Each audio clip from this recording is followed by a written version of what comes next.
Welcome back. DTK 101. We are back once again. Special one for you guys today. We are shooting episode 1 of what we like to call No Cuck. This is a little bit serious, and we've normally got some guests on with us. And today our first guest is none other than Flace, also known as DC01. A fella close to my heart, and a fella close to me during work days as well. Yeah, thanks for having me on, brother. Thanks for having me on. Welcome. So yeah, first guest on DTK 101. Yeah, I feel honored. It's like winning an Oscar or something. We're not there yet, but we're gonna get there. We're gonna get there. We're gonna get there. One day. So what we actually got you on for is we wanted to pick your brain a little bit, and you're a man of there's a lot of ground to be picked there. There's the medulla oblongata is what they call it. Yeah, but oblongata, yeah. Oblongata. Okay. But so you are a man of many talents. One of them, your Jiu Jitsu. You recently, well, not so recently, started to Jiu Jitsu, and we wanted to sort of educate people on Jiu Jitsu, and not just on Jiu Jitsu, on what you've learned in the last while in the whole mixed martial arts scene as well. So I just wanted to, we might as well get going. How did you get into this? Where did it begin for you? It's something I've been wanting to do for a long time, but I sort of dragged it out, and then I don't know, just one day it clicked. It was during COVID. So it clicked during COVID, and I was like, I need to do something. And then, I just picked it up and been going ever since. Absolutely love it. For those who don't know what it is, it's basically grappling. So, I've been picked it up since then and been at it ever since, man. What belt are you now? Because I know you get different color belts. Yeah, so I'm still a white belt. Still a white belt. Now, everybody out there that might seem like, this guy's still a beginner and all of that, which I still am, rightly enough. But Jiu-Jitsu is one of those martial arts where you don't get belts easily. So it takes a long time to get the belt. You could be in it for 2-3 years. You could still be a white belt. Now, an average white belt could fuck up somebody who doesn't know anything. But it's a long process. Just because you're a white belt doesn't mean somebody can approach you on the street and be like, hey, let's go. It's the same thing like if you had to fire a gun 10 times in your life, but you had approached somebody that only fired a gun once. I mean, you're probably going to be the better shooter, the guy who fired it 10 times. So it's something similar to that. And it's a good thing to carry into life. The more you do it, the more you're going to get better at it. Of course. Yeah. So you say it takes average 2 to 3 years. 2 to 3 years per belt. Yeah, I would say that's an average. And the amount of belts that you get? So there's only 5. There's only white, blue, purple, brown, and black. After black, there's other, I'd say, types of black belts.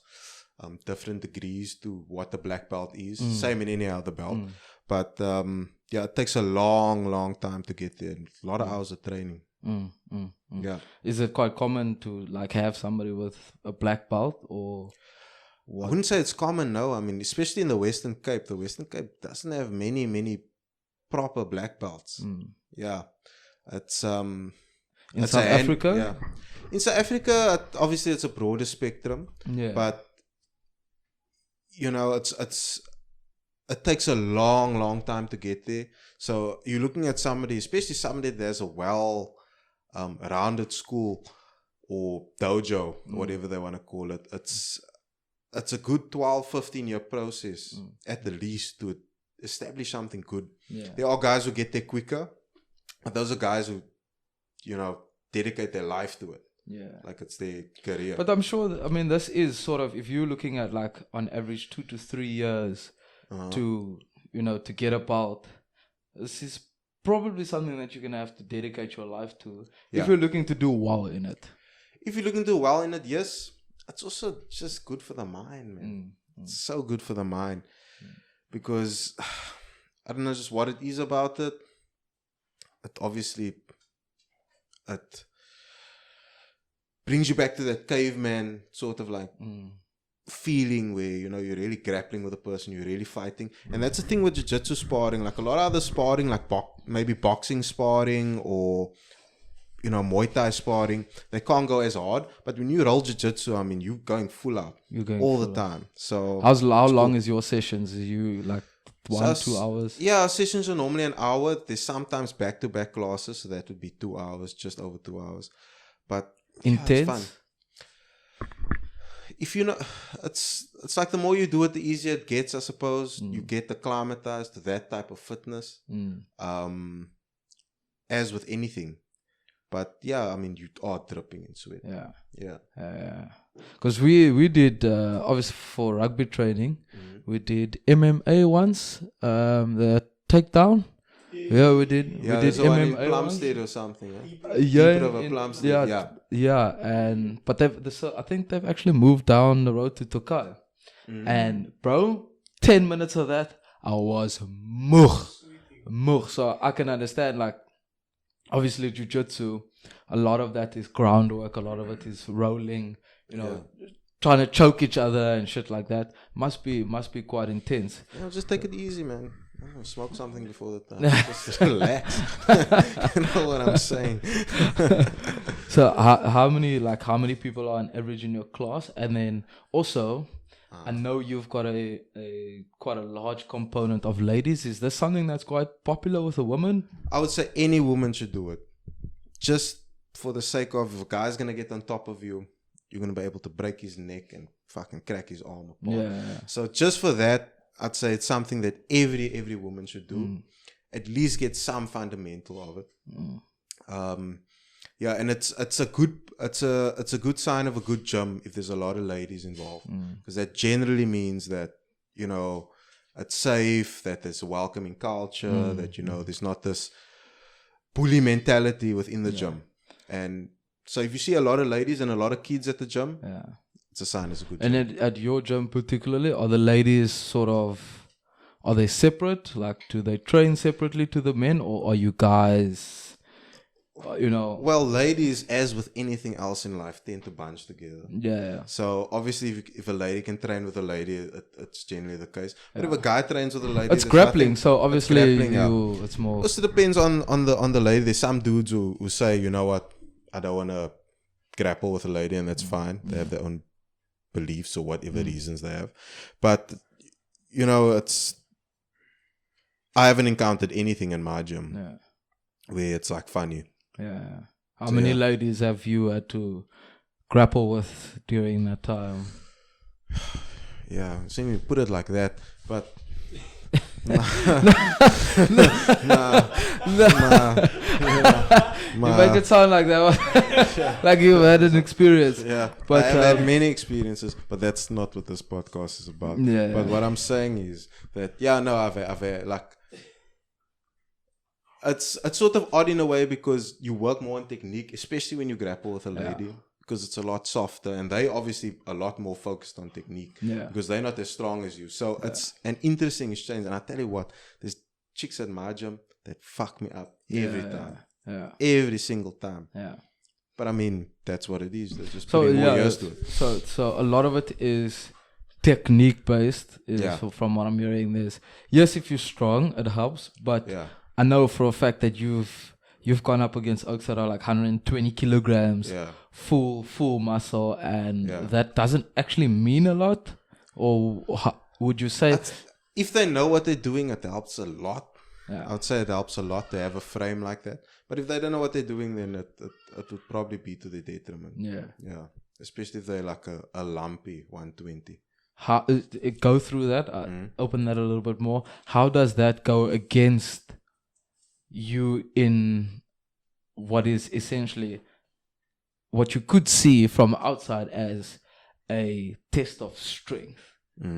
Because grappling, you're trying to grab hold of one another, you're trying to get each other into compromising positions. Surely strength has a factor. Yeah, it does have a factor, but it's like surfing. You gotta ride the wave. So a bodybuilder who starts out surfing, is generally not gonna stand on the board that well. But somebody who, like a skinny guy who has surfed, he's ridden the wave. Yeah. I mean, he's had big waves come at him. Yeah. You just gotta ride it, gotta know how to flow with it. And know when to dip, when to. Yeah, you gotta know when to dip. But also, it comes with a lot of practice. Yeah. It's something, like I said, it takes a long, long time to develop and perfect. So, yeah. So, the other thing that I wanted to get into is also Jiu Jitsu's role within the MMA scene, in the mixed martial arts. What's that oak's name? Joe Rogan, and what's the other one? The other bald one.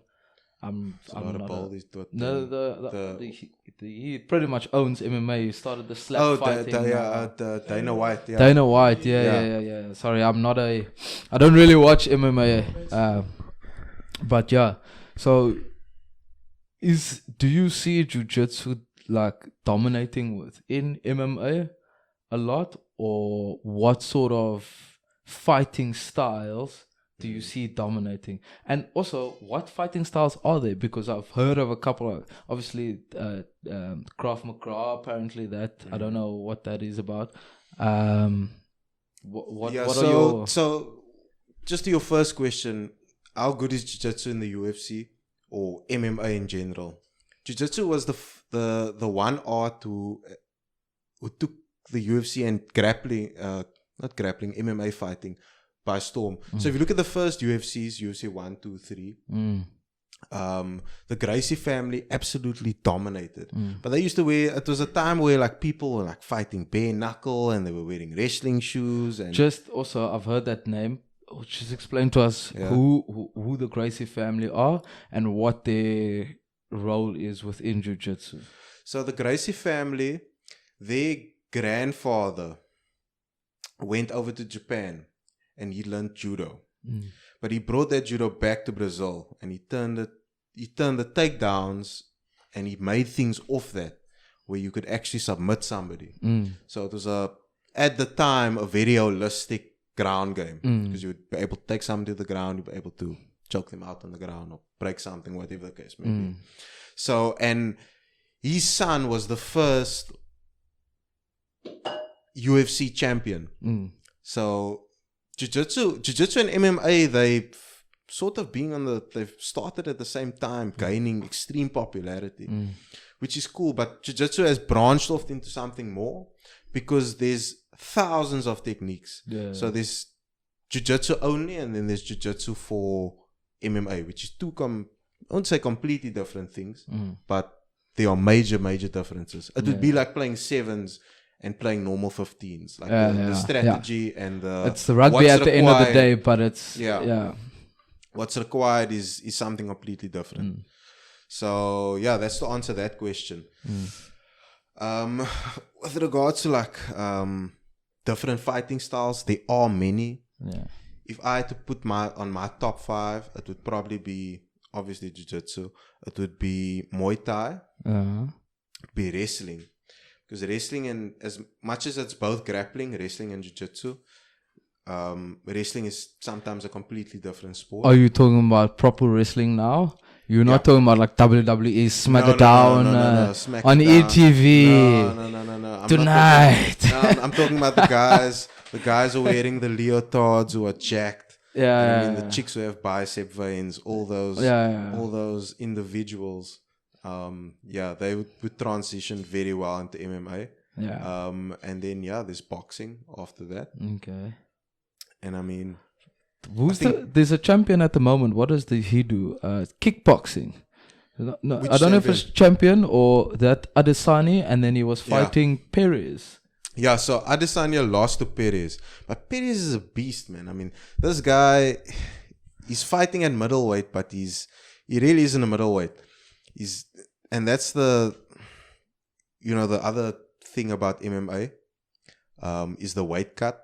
But Adesanya, and he's lost to Perez. I think it's 3 times now, 4 times. Yeah, because they had something in the actual kickboxing scene. Yeah. was Adesanya dominating, Yeah. and then Perez came in and rocked his shit, Yeah. and then Adesanya came to UFC and started dominating UFC, Correct. Yes. and then Perez was like, "My brother, listen, you can't run away from me. Yeah. I'm coming," and he came. But I heard Adesanya was dominating in that first match, Yeah. and then Perez just caught him with a blow. So that's the thing, and that's the why people don't like the weight cut as much. It's because somebody can cut weight and they can be maybe like 110 kilograms, Yeah. whatever the weight class may be, dehydrated. But then they could rehydrate and they could be 120. But if you a natural 110 kilogram guy, I mean, it's 10 kilograms of difference. And That's that's a lot, lean bro. tissue. That's lean tissue. That's knuckles. That's forearms. That's chest. That's, I mean, an extra Because these 10 oaks kilograms of these muscle. oaks are ripped. It's not they 10 lean, yeah. kgs of fat that they're dropping. Yeah. Depends also on what weight class. So, I mean, you look some of the heavyweights. Yeah, look, you got, what was his name? Brock Lesnar in there. I mean, Yeah, Brock is a tank. he's a tank, but he's got That's some That's a stomach fat there. That, Yeah, that's a Viking man. Like, I mean, that stomach fat is meant to keep him cold in winter. I mean, like warm in winter. Keep him warm in Keep him winter. warm in winter. Yeah. Like, I mean, Because he walks around their bare He just chest walks around their bare chest. in minus That- 25. Minus 25. That man's nipples looking like pencils. He's out there to get you, son. You know what I'm saying? Yeah. So you say, where, for the different weight classes, do you find that it's different styles that are dominating? So for like middleweight, you find kickbox is dominating. For heavyweight, you find maybe the wrestling is dominating. Or does that kind of filter through and, you know, you have periods of time where Jiu Jitsu is dominating, then it's this, then it's that? I would say in the heavyweight category, just because they are heavyweights, that it's a lot more scrappy.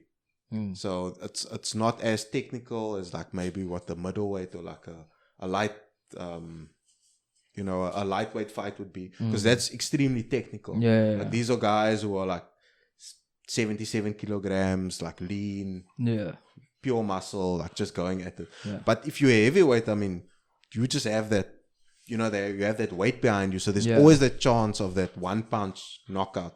Yeah. And because they are so, depending on the heavyweight, because they are that heavy, they don't move as quick and they get tired more easily. So the fights are a lot more scrappy. Yeah.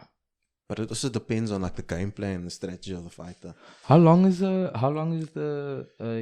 round? It's 5 minutes. It depends on the fight. So if it's a championship fight, it's generally 5 minutes. If it's a normal fight, it's 3 minutes, if I'm not mistaken. That's long. That's long, bro. That's long to be fighting. A championship fight is 5-minute rounds. Do you know what we learned the other day? Is that the longest ever boxing match was like 7 hours and 19. Think about how these O's look after 5 minutes of scrapping. Yeah. To be 7 hours and no. I think the longest jiu-jitsu match is like 10 hours or something. Why? 10 hours of just wrestling another human being. That's mad. That is mad. This is one thing I wanted to get from you. You've obviously got your top 5. So out of that top 5, you've obviously got your favorite ever, UFC fighter. Who is that for you? I would say Khabib. Khabib. No. I've heard he's an absolute beast. But Yeah, in terms of yes, physically, but also mentally. I've heard the crazy things that they do. And he's a coach now. He's a coach now. So he's coaching Islam Makhachev, which is the current lightweight champion. And I mean, just to be in like that environment with those guys, it's an absolute blessing because they train like nothing else on the face of the planet. Yeah. So extremely hard training. I mean, they swim in rivers, they wrestle with bears, they do all these things that are unconventional and they are so hard and tough. I know with Khabib, and there's a portion on Joe Rogan's podcast with Bilal Muhammad where he's training with him, and it's like if you look a bit tired, then they take the phone.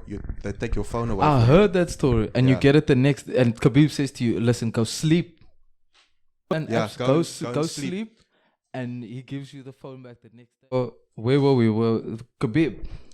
Yeah. He wasn't supposed to be the next best thing. He wasn't. That's what they say. He wasn't supposed to be the next big thing.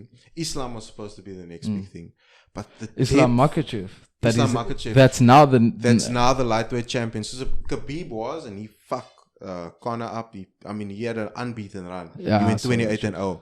And Islam Makhachev had one loss in his career, but I wouldn't call it a fluke. It was a knockout where they just caught him. Yeah. So obviously to the outsider that looks cool, but like a purist, where it's like, who did what in the fight, and all of know that. the difference. You know the difference. But Islam, he's the current lightweight champion, and if you can pull a video up of Islam Makhachev strangling Charles Oliveira out. Now, I'm a Jiu Jitsu guy, and Charles Oliveira is a 10-year black belt. Let's make a note of this so we can see And this video. he just choked the living fuck out of this guy. Just got a hold of him, just choked him, and it goes down to the thing.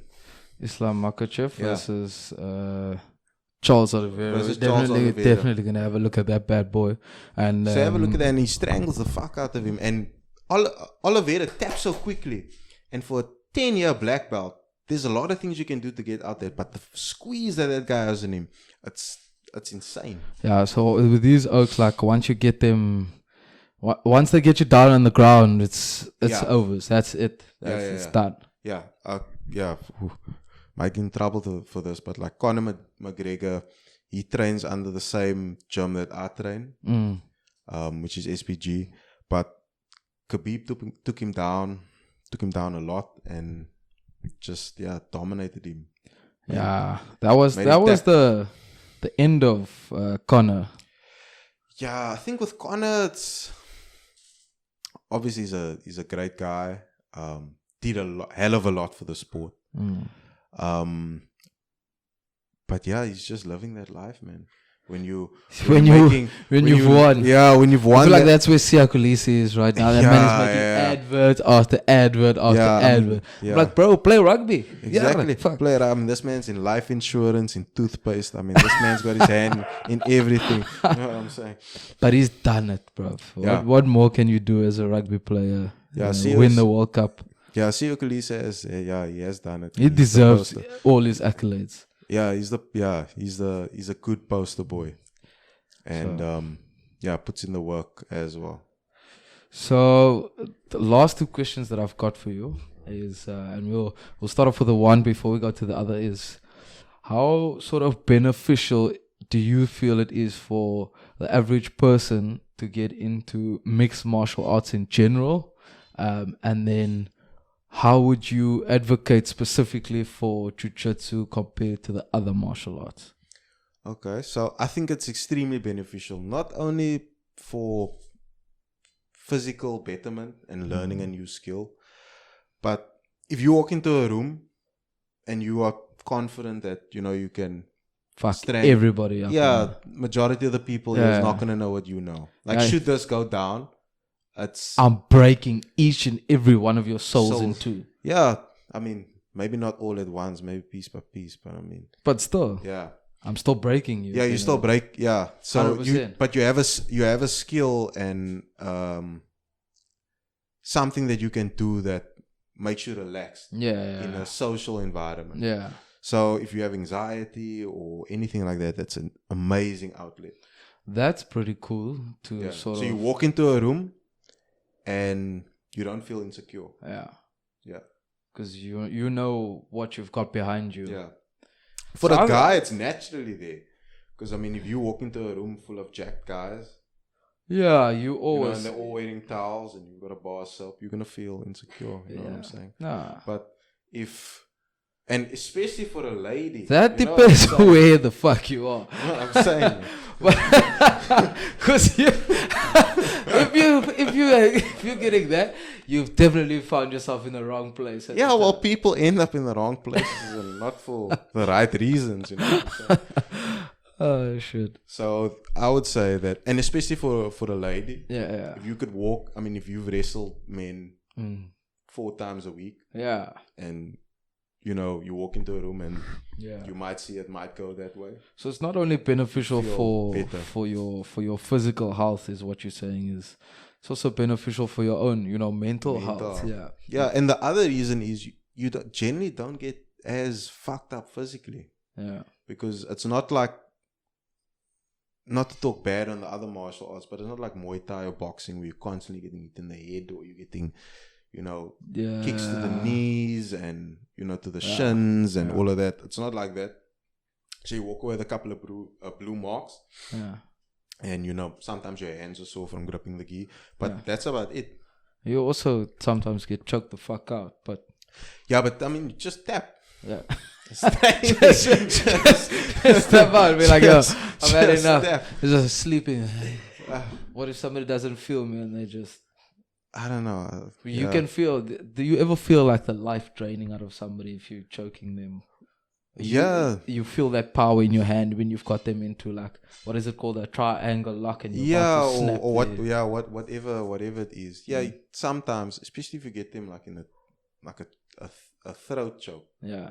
Or like oxygen choke, where you block off the oxygen to their brain. Yeah, sometimes it can be an ego trip, but it's you can feel somebody's life slowly drain. Yeah. But it should never ever get to that point. Yeah. They should always tap. Yeah. Yeah. Fair enough. But you can, if they don't tap, you can feel like, okay, maybe I should just let go because this oak is now. Yeah. But the thing, you should always tap, because the other guy's only gonna know when your eyes are rolled back and you're laying in his arms like, it's the 14th of February. It's like the 14th of February, 12 o'clock. The oak was, stiff and holding. He was, yeah. And all of a sudden he's lumped. There's no juice left. Yeah. Been emptied. Yeah, like the 14th of January. That is that is one of the best analogies I've heard of this whole thing. And lastly, are there any sort of upcoming fights? So now that you've all got us all into UFC and into this whole thing, what sort of upcoming fights can we look out for? Look, in the MMA community, there's always fights. Check out the UFC, check out Bellator, check out Pride. I mean, those are the big fighting organizations. Otherwise, locally, grappling wise, I don't think the calendar hasn't been set for this year. But if you want to watch a big just jiu-jitsu grappling, then just go to adcc.com. There you can get everything, and that's the Olympics of grappling. There's many other grappling competitions. UFC wise, I'm going to be honest with you, I'm not actually sure what's coming up, because the big fight of, I don't know, the year for me just came about, which was Islam Makhachev and Alexander Volkanovski. Who won that? Islam won, but it was, I still need to go through the fight in detail, but amazing fight. It was a great card as well. Lekker, man. Well, lekker having you on for part 1. I know there's another part coming, which it's gonna blow your guys' brains, because these two hobbies that he does is like, one's this side and the other one's on the other side of the world. One is like the deepest part of the ocean, and the other one is top of the mountain stuff. But thanks for coming on, for educating us a little bit, and being for the first guest on No Cuck. Guys, again, please like, share, subscribe, tap that notification bell so you guys are the first to know when a new video comes out. This is the first edition of what we like to call No Cuck. I know you guys are used to our usual cuck, but this is something a little bit more educational. And we want to start learning a lot about a lot of things, as somebody else we know says. Somebody else. And No Cuck. I mean, you guys have been very accommodating. So sir, Yeah, that's a good experience. I mean, I don't know if if Joe Rogan or somebody, it's a good experience. You know what I'm saying? Joe Rogan, kept me on, bruv. Kept me on. Listen, thank you so much for joining us for part 1. Part 2 coming next. Let's go. DTK, everybody. DTK, everybody. We're running it back. Take it easy. And if it's easy, take it home. Clap, clap.